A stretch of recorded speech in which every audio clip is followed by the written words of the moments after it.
Ya, yang pertama beta sudah berjumpa. Salam Kakak Mul. Salam. Wah, luar biasa. Hamba Tuhan, kakak yang sudah sangat terbiasa untuk pelayanan kami. Sementara penginjilan ada istirahat, kami akan menanyakan bagaimana pendapat kakak mengenai perikop ini, Yosua 1 ayat 1-9 terkait dengan pelayanan penginjilan. Intinya pelayanan penginjilan. Ya, baik. Kalau kita lihat dari pasal 1 ini dalam keseluruhan ayat, memang ini perintah Tuhan kepada Yosua untuk merebut Kanaan. Tapi kalau kita melihat dalam sisi dunia penginjilan, maka itu pekerjaan yang luar biasa. Ya, jadi Yosua diperintahkan Tuhan untuk memimpin bangsa Israel merebut tanah Kanaan. Sama dengan dunia penginjilan, Tuhan memerintahkan kita untuk jadikan semua bangsa murid.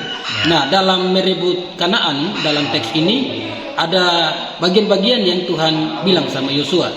Yang pertama itu, teguhkanlah hatimu, kuatkan dan teguhkanlah hatimu. Itu kurang lebih ada 4 kali Allah menegaskan itu. Berarti itu sesuatu yang pesan penting bagi Yosua dan juga bagi orang percaya, apalagi bagi para hamba-hamba Tuhan, para penginjil. Itu harus diutamakan. Yang pertama adalah itu, teguhkan hati. Nah, ini hati persoalannya dalam sebuah pelayanan. Hati itu menentukan. Jadi Amsal 4 ayat yang ke-23 bilang jaga hati karena dari situ terpancar kehidupan. Nah, setelah proses jaga hati dalam Yosua ini, dia bilang jangan menyimpang ke kiri dan ke kanan. Itu dia peraturan kedua. Tujuannya supaya fokus kepada apa yang ada di tujuan di depan. Karena tujuannya untuk merebut Kanaan, maka tujuannya ke sana. Kalau dalam dunia penginjilan, tujuan dunia penginjilan adalah mencari jiwa untuk Tuhan. Nah, itu fokus ke situ. Menyimpang ke kiri dan ke kanan. Hal-hal yang duniawi perlu ditiadakan, disingkirkan. Fokus dengan Tuhan. Nah, itu bagian yang kedua yang pesan Tuhan bilang kepada Yosua. Dan dia bilang di situ, bertindaklah hati-hati. Nah, ini pesan yang ketiga, ini penting. Jadi kuatkan hati, teguhkan hati, kemudian jangan menyimpang ke kiri dan ke kanan. Lantas ketiga dia bilang bertindak hati-hati. Tindak hati-hati. Nah, ini penting dari ketiga hal ini. Memang janji Tuhan bagi Yosua, dia akan menyertai, dia akan bertindak. Tapi Yosua juga perlu hati-hati sebagai seorang pemimpin. Dia harus menjaga hatinya. Dia harus fokus kepada Tuhan, tidak menyimpang ke kiri dan ke kanan. Bahkan dia harus bertindak hati-hati sesuai dengan koridor firman. Sehingga apa yang dijanjikan Tuhan bagi dia dalam konteks memimpin orang percaya bangsa Israel menuju ke Kanaan benar-benar terlaksana, dan itu Yosua pegang. Dan Alkitab mencatat bahwa Yosua membawa bangsa Israel masuk pada Kanaan atau dalam keberhasilan meraih janji yang Tuhan genapi, yaitu tanah perjanjian itu. Kalau mau menerima janji dan berkat Tuhan, maka kita juga harus teguhkan hati, percaya bahwa Yesus hanya Tuhan yang juru selamat, tidak ada yang lain. Fokus hanya kepada Yesus, tidak boleh yang lain. Dan yang ketiga, dia bilang bertindaklah hati-hati sebagai orang percaya, apalagi dalam pelayanan. Terima kasih Bapak Mul. Saya ke hambanya, perkenalkan diri. Ini senior hamba Tuhan Bapak Linus Rihinawa, Ketua Persekutuan Doa Getsemani Gemitali Takumi Pasir Panjang. Bagaimana Bapak pandangan tentang Yosua pasal 1 ayat 1-9 itu tentang penginjilan ini? Ya, jadi kita melanjutkan apa yang disampaikan oleh Bapak Mul, bahwa janji Tuhan kepada Yosua untuk bagaimana dia mau merebut tanah Kanaan. Ada banyak janji-janji, perintah-perintah yang harus dilakukan. Nah, hambanya sudah menyampaikan, dan saya terkenang dengan ayat yang ke-8.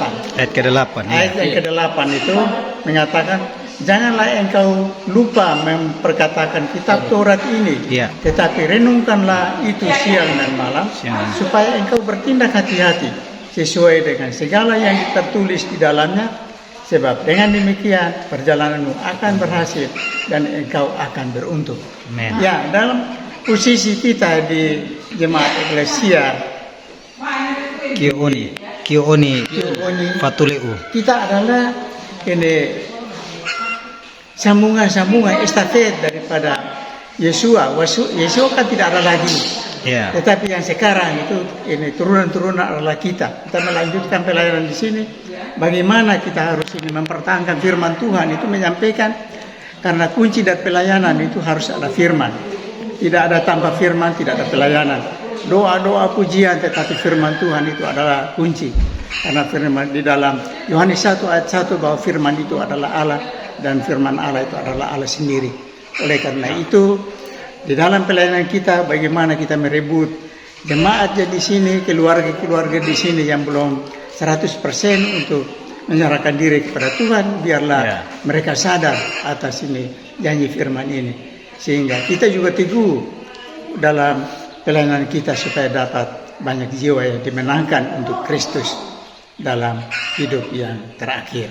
Ya. Terima kasih. Baik, terima kasih untuk pandangan yang pertama. Kita akan tanya jawab. Saya ketika membaca ayat ini, saya rindu menanyakan kepada kakak senior, orang tua, tentang ayat-ayat yang kami sudah renungkan tadi. Nah, terkait dengan ibadah penyegaran iman, penjangkauan jiwa. Tujuan Allah untuk mengasihi bangsa Israel itu bagaimana Allah punya inisiatif untuk bekerja dari tempat ketinggiannya, karena Israel adalah salah satu bangsa pilihan Allah. Dia yang dikuduskan, dia yang dikhususkan. Ya, apa pandangan daripada Bapak sekalian? Kalau dari saya ke Justin, kasih Allah itu besar bagi dunia. Ya. Tidak hanya sekedar khusus untuk bagi Israel. Tapi kalau dalam konteks ini, dalam Yosua, maka tadi seperti Bapak Linus bilang pada ayat 8, dia bilang tegaskan kita, jangan engkau lupakan memperkatakan Taurat ini. Itu yang pertama. Yang kedua, renungkanlah itu siang dan malam. Ya. Sehingga bisa berlaku hati-hati tadi. Nah, ini penting. Ya. Sampaikan firman itu penting, memperkatakan Taurat Tuhan itu penting, siang dan malam memperkatakan. Nah, itu membentuk kasih Allah bagi dunia. Allah menyatakan dirinya. Kalau dalam masa perjanjian lama, konteks perjanjian lama, Allah bicara kepada umatnya melalui pengantara para nabi dan utusan rasul. Nah, perjanjian baru rasul. Nah, sekarang kalau dalam Ibrani Allah bicara dengan kita sekarang melalui anaknya Yesus Kristus. Nah, konteks ketemu sekarang Allah bicara dengan kita dari Alkitab, 66 kitab. Nah, itu harus diperkatakan, ya, diperkatakan dan itu direnungkan siang dan malam, sebagai bentuk menyatakan bahwa kasih Allah akan dunia ini. Ya. Allah menyelamatkan manusia. Tapi kajatan harus ingat bahwa jangan kita bicara tentang kasih Allah, tapi ada juga sifat Allah yang perlu orang tahu, yaitu manusia harus ingat bahwa Allah itu punya sifat yang adil. Karena keadilan ini maka semua orang yang berdosa harus dihukum. Tapi kalau kasih Allah, dia tidak mau menghukum manusia, tetapi keadilannya harus menghukum. Nah, dua sifat ini bagaimana bisa menjadi satu, itu penting. Nah, banyak agama bicara tentang kasih Allah, bicara tentang keadilan Allah, tapi tidak ada jawaban tentang bagaimana dua sifat itu menjadi satu. Dalam kekristenan dia menjawab itu. Yesus membuktikan bahwa kasih Allah itu dinyatakan tidak menghukum manusia, tapi Yesus juga membuktikan bahwa Allah itu adil, yang berdosa harus dihukum melalui dirinya sendiri dalam pengorbanannya di kayu salib. Waktu Yesus mati di kayu salib membuktikan kasih Allah bagi dunia yang tidak mau menghukum, tapi dia juga membuktikan bahwa keadilan Allah, manusia yang berdosa harus dihukum. Nah, itulah pesan-pesan Injil yang harus disampaikan kepada orang lain. Seperti tugas tanggung jawab Yosua memimpin bangsa Israel menuju kepada tanah perjanjian. Hari ini kita diberi tanggung jawab untuk membawa banyak jiwa untuk kemuliaan bagi nama Tuhan. Tetapi itu tadi saya bilang dari awal tadi bahwa memulai sebuah pekerjaan penginjilan itu harus hati itu harus mantap, teguhkan hati seperti perintah. Karena itu pekerjaan yang tidak ringan, pekerjaan cukup berat. Memimpin banyak orang, menyampaikan Injil, berita, itu pekerjaan cukup berat. Makanya dia bilang teguhkanlah hatimu sampai 4 kali dalam pasal 1 ini. Nanti di pasal 10 baru dia lanjut 1 kali lagi teguhkan hatimu. Kuatkan dan teguhkanlah hatimu. Berarti ini pesan penting Kak Justin. Siap. Ya, Amin. teguhkan Amin. dan kuatkanlah hatimu. Ini pesan penting karena dalam satu pasal ini dia bicara 4 kali. Berarti itu pesan Amin. sangat penting.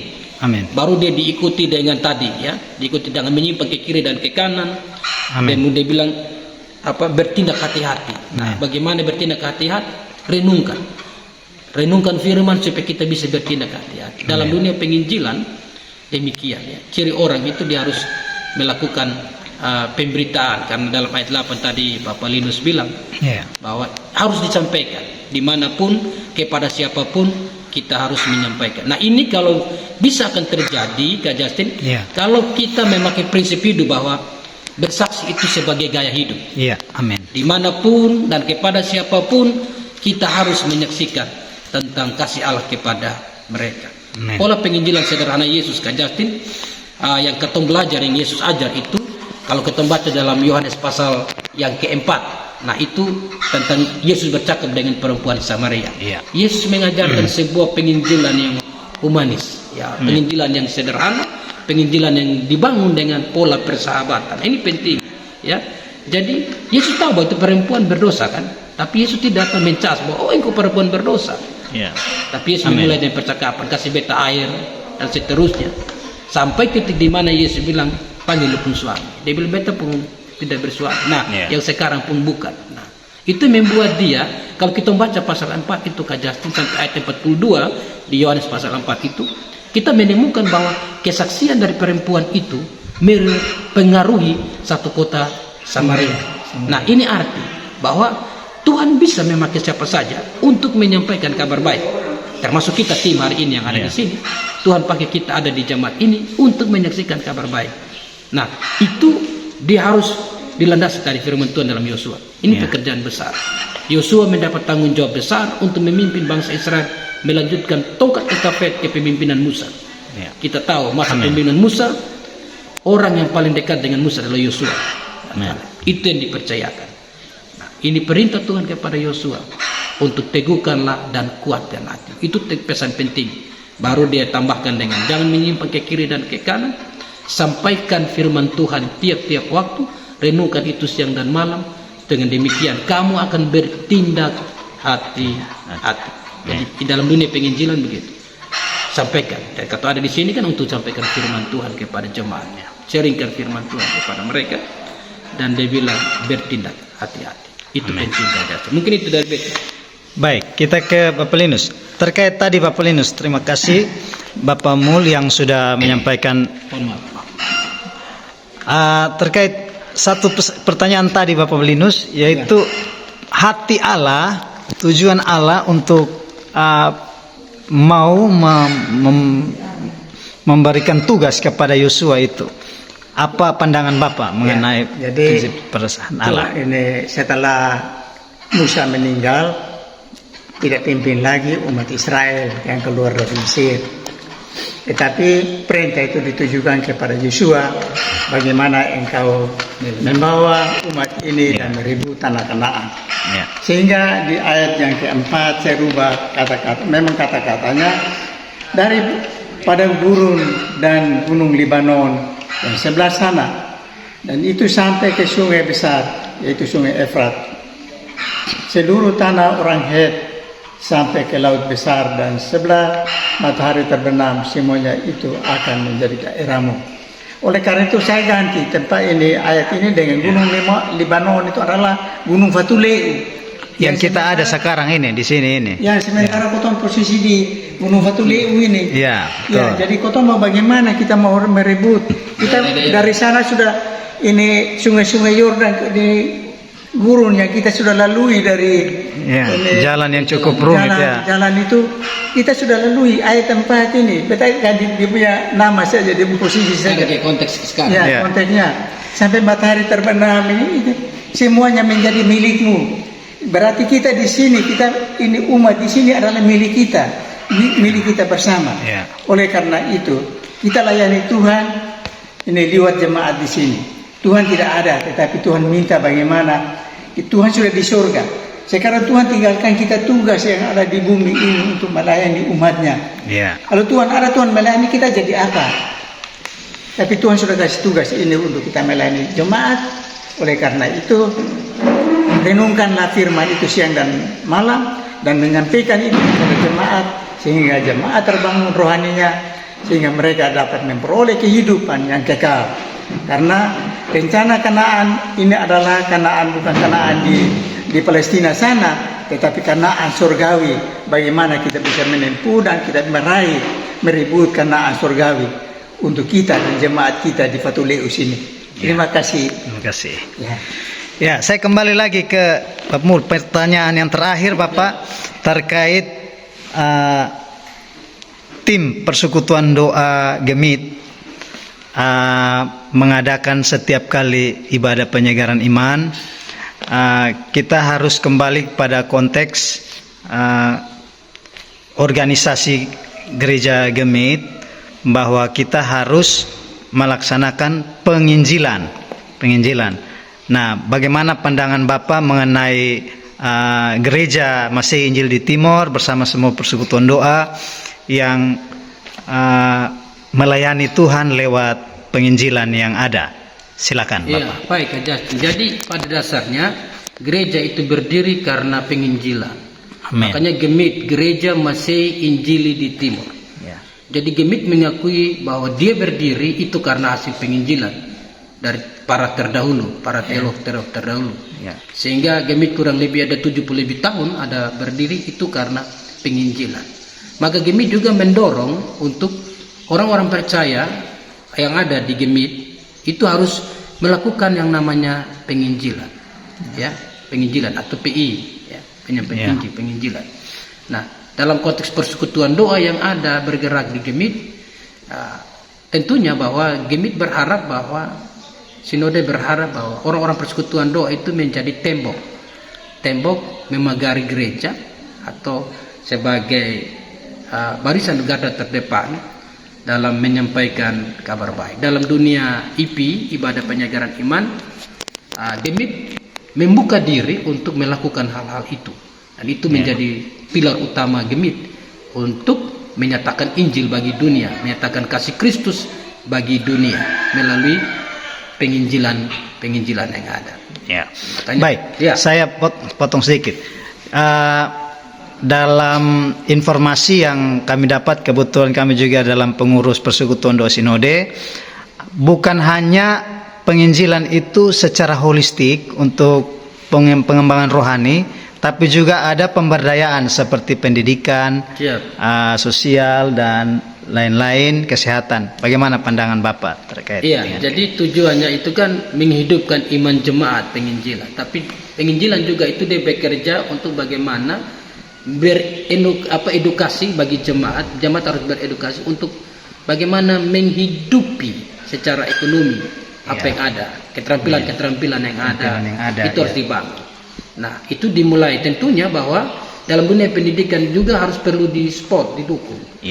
Karena itulah bagaimana Gemit mendorong orang-orang penginjilan, persekutuan itu harus ada di semua lini, termasuk dalam dunia pendidikan, dunia kerja itu perlu ada, sehingga pertumbuhan iman jemaat, pertumbuhan secara ekonomi itu dia berjalan seperti rel kereta api Kak Justin. Jadi kalau satu rel saja, ya yang satu sonde berarti kan ini kereta api sudah bisa jalan. Ini dua-dua harus jalan. Artinya secara jasmani dan rohani dia harus beriman, dia harus jalan supaya betul-betul gereja Tuhan itu mampu menahan gejolak-gejolak bahkan persoalan-persoalan yang sementara terjadi dalam dunia sekarang ini. Jadi itu peran penting sekali orang persekutuan doa untuk bekerja masuk di dalam semua lini, termasuk tadi Kak Justin bilang dalam dunia pendidikan dan kesehatan dan yang lain. Kita melihat keterampilan itu di jemaat apa yang harus dikembangkan. Contoh seperti menjahit atau apa atau di konteks di sekitaran Fatuleu apa yang perlu, mungkin cara bagaimana bercocok tanam yang baik, bagaimana merawat ternak yang baik, memelihara ternak yang baik. Nah, tentunya itu harus ada pelatihan-pelatihan. Nah, dengan harapan bahwa orang-orang persekutuan doa harus memiliki orang-orang yang punya pengetahuan-pengetahuan khusus seperti itu untuk mendampingi dalam dunia penginjilan. Jadi sehingga tidak hanya kita bicara Injil, tapi kita juga ada dampak dari hasil Injil itu, yaitu di mana kehidupan bersosial. Sehingga jemaat Tuhan tidak hanya diberkati dengan secara Injil, dengan secara rohani, tapi mereka juga bertumbuh secara jasmani, sehingga mereka kokoh terus dalam ada kesetiaan mereka dengan Tuhan. Terima kasih Pak Mul. Saya ke Bapak, ada satu hal yang terkait sangat sensitif mengenai isu-isu agama. Banyak sekali beban kami orang-orang persekutuan doa dalam pelayanan melihat jemaat Tuhan yang berpindah keyakinan karena faktor-faktor yang ada. Mungkin pandangan Bapak mengenai hal ini, beban kita bagaimana Bapak? Silakan.